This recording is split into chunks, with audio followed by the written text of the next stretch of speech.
We're talking about the case of Stephanie Barron, who was born on May 8, 1982, to Stephen and Carla Barron in a small but growing town called Tyler, Texas, but later moved to Chapel Hill, Texas.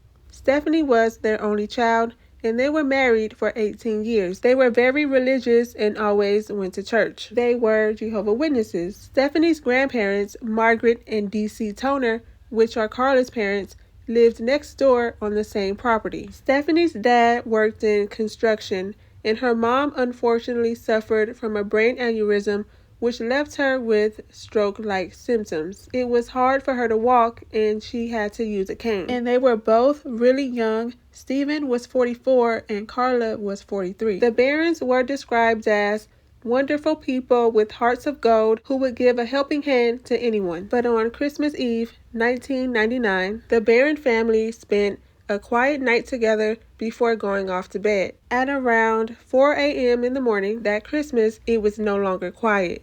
At around 4:20 a.m., Carla Barron's mother, Margaret Toner, calls 911. She told the dispatcher there was a shooting at her daughter's house, and she also mentioned her granddaughter. So her granddaughter gets on the phone. Stephanie told the dispatcher that an intruder came into her house and shot her mom and dad while she hid in the closet. She says once she felt like it was safe enough, she ran out the back door to her grandparents' house. The police arrive at 4:45 a.m. on Christmas morning, where they find the back door open. When they get inside, they find Stephen and Carla Barron shot dead, with the intruder nowhere to be found. At 5 a.m., investigators are already at the scene and they're trying to piece everything together. And right away, they noticed that there was no forced entry. Carla was found laying on her back on the right side of the bed, on the side where you first come into the room. She was laying underneath the covers. She was shot once under the left eye, up close and no more than 2 or 3 feet away. She was also shot in the left arm. Stephen was found slouched down with his head on the side of the mattress and one leg sticking straight out. He was shot in the back of the head near the neck area. They think that he may have rolled out of the bed when the intruder shot and missed, because on his side of the bed there was a shot that missed him and hit the headboard. There were 4 shots in total. Under Stephen's side of the bed, they found 3 firearms, all loaded. Speculation was that he was trying to get out of bed to get his weapons, because they're thinking Carla got shot first. That woke Stephen up, of course, and he was trying to get down there and get his gun. It was ruled out that the intruder wanted money because they left a wallet with $400 inside. They knew whoever did this just wanted them specifically. They gathered DNA, fingerprints, and blood splatter. They searched the area for footprints and any weapons that may have gotten thrown down while the intruder was running away from the house, but they found nothing. But at the front of the house was this phone box, and they discovered some wires had been cut that were inside of the box so that no one who was inside of the house would be able to call out to anybody. But it didn't work because whoever did it didn't take the time to cut through all the wires properly. An investigator goes next door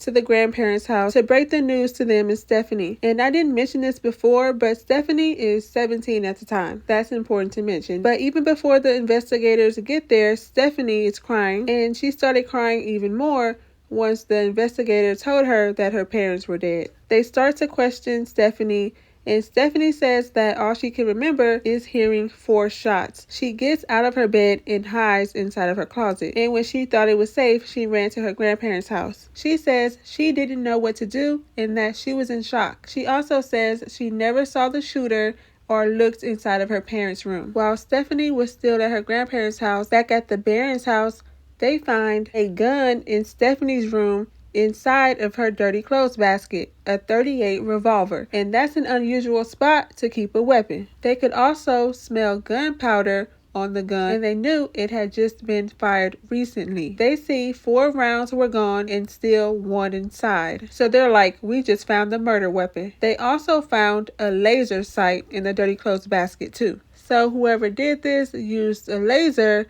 to make sure they got their target right. They find about 6 pictures on her wall, and in these pictures were men throwing up gang signs. They also found "I love D" written on her wall.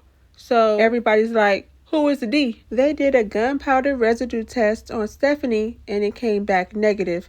But the serial number on the gun showed it was registered to a woman named Beth Little. Over the phone, Beth tells investigators the gun had been missing since October when her house burned down while she was on vacation. But that's when she finds out the police has her gun. So now Stephanie gets brought down to the Smith County's Sheriff's Office where she gets questioned for about 2.5 hours. They talk about many things, including school. She attended Chapel Hill High School where she was an honor student. She wanted to be an elementary school teacher, but she dropped out of school in the 11th grade to take care of her mother because she had a brain aneurysm. They were able to remove the tumor from Carla's brain, but she had to walk with a cane afterwards. She was asked about the pictures of the possible gang members on her wall. That's when she tells them she met Denario Jones in February of 1999. They started dating, but her parents did not agree. Especially her dad,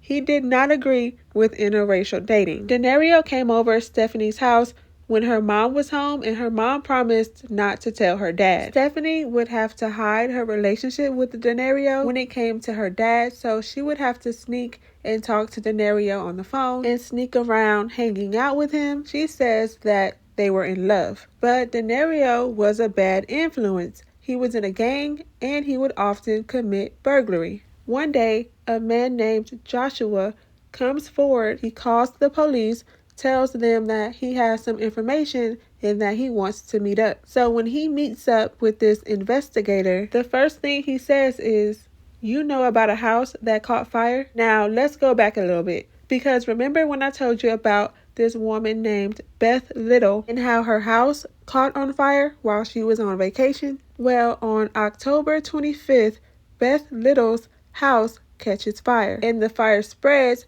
to her neighbor's house, Shelly Ray Haynes. Shelly called 911 once she realized her house was on fire, and while she was on the phone with the 911 operator, she passes out. This is already horrible, but what makes it even worse is Shelly's daughter was inside while the house was burning as well. You could hear the fire alarm and the baby crying in the background while she was on the phone with 911. When the firefighters get there, they're able to remove both of them from the house and take them to the hospital, but unfortunately, that's where they both later died. At the time, the fire was considered an accident, but Joshua informs investigators that Denario Jones burglarized the house, then purposely set it on fire to hide any fingerprints or DNA. So once they find this out, police go to Denario's school, pick him up and take him down to the station. When questioned, he denied the double homicide of Stephen and Carla and said that someone else did it, but he did admit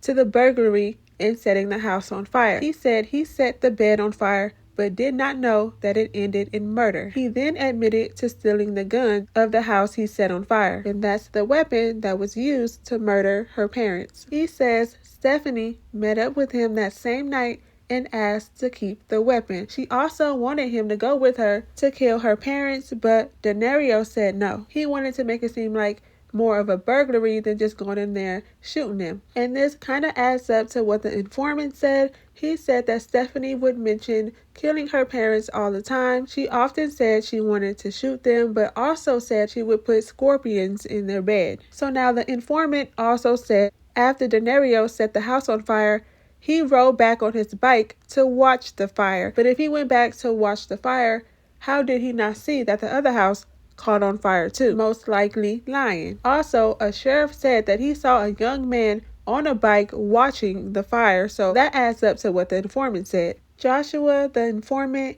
kept spilling tea. He said Denario stole Stephanie's car once. He took her speakers, her CD player, and an amp that was in her trunk, then set the car on fire. And what he stole from her car, he sold in Dallas. Joshua also said that Stephanie would tell Denario that her father would often call her a slut and a hoe for dating a black guy, and that her dad would abuse her. He said Stephanie was a bad shot every time that she would try to shoot a gun, so she mentioned buying a laser so that she would be sure to hit her target if and whenever she did decide to unalive her parents. So now after Denario gets brought down and questioned, Denario gets charged with arson and 2 counts of murder for Shelley and Hannah. Hannah was only 3 years old and Shelley 28. Phone records show Denario was on the phone inside of his mom's house on Christmas Eve. So there's no evidence pointing him to the Barron murder. They couldn't charge him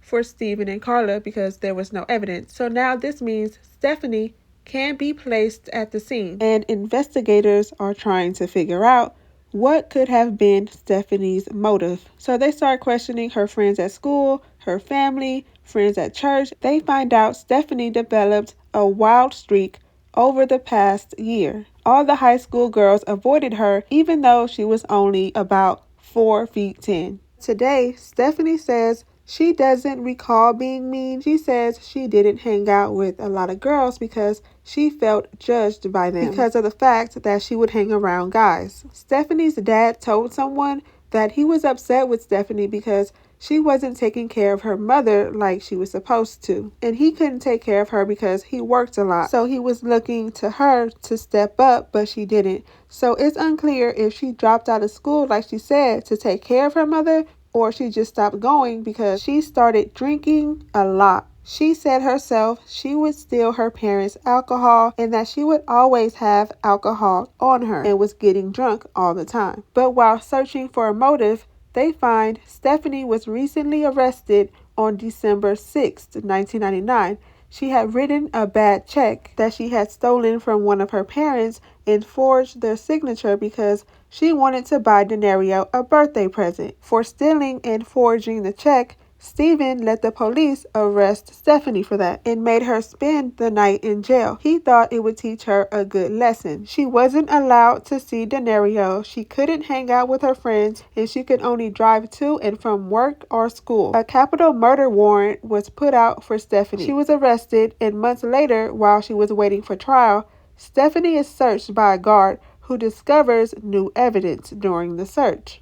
The guard finds a handwritten note. The note describes in full detail what happened the night on Christmas morning at the Barron's house. The note said, and I quote, "I woke up at around 2 a.m. and got dressed. I wore latex gloves and held a gun the whole time. I walked into my parents' room at 4:04 a.m. I held the gun up and pushed the infrared on.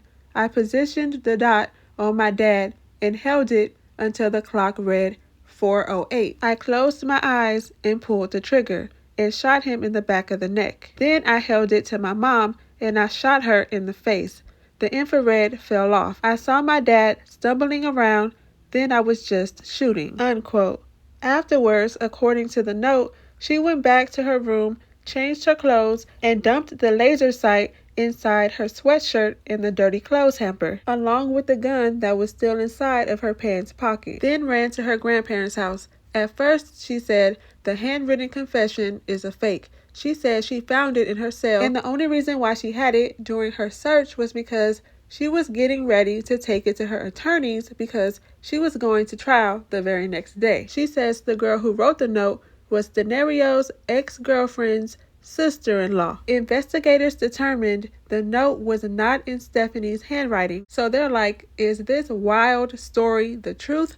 Did someone plant this note? But later, an inmate did tell investigators Stephanie told her to copy the note. So Stephanie wrote it, then had her copy it so that it wouldn't be in her handwriting. She thought she was scheming and had a plan, but she got caught. They ruled out that the inmate could not be the murderer because she was already incarcerated at the time of the murder. Plus, the note went into specific detail only the killer would know, like a laser being used. On October 4th, 2000, Stephanie agreed to plead guilty to avoid the death penalty. There was no trial because instead, she accepted a sentence to 75 years at just 18 years old. She never did explain why she did it, although her goal was to get the money from their family's insurance so that she and Denario would be happy forever in her mind.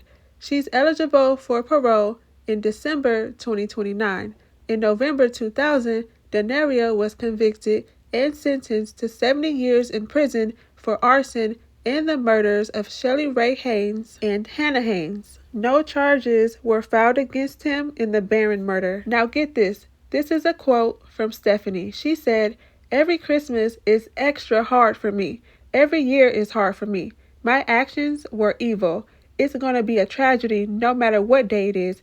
No matter what happens in my life, no matter how long I've been here, there's nothing that's going to bring them back." Let me know what y'all think about that quote and this case down in the comments so we can talk about it. And if you haven't already and want to see more videos like this, don't forget to like, comment, and subscribe.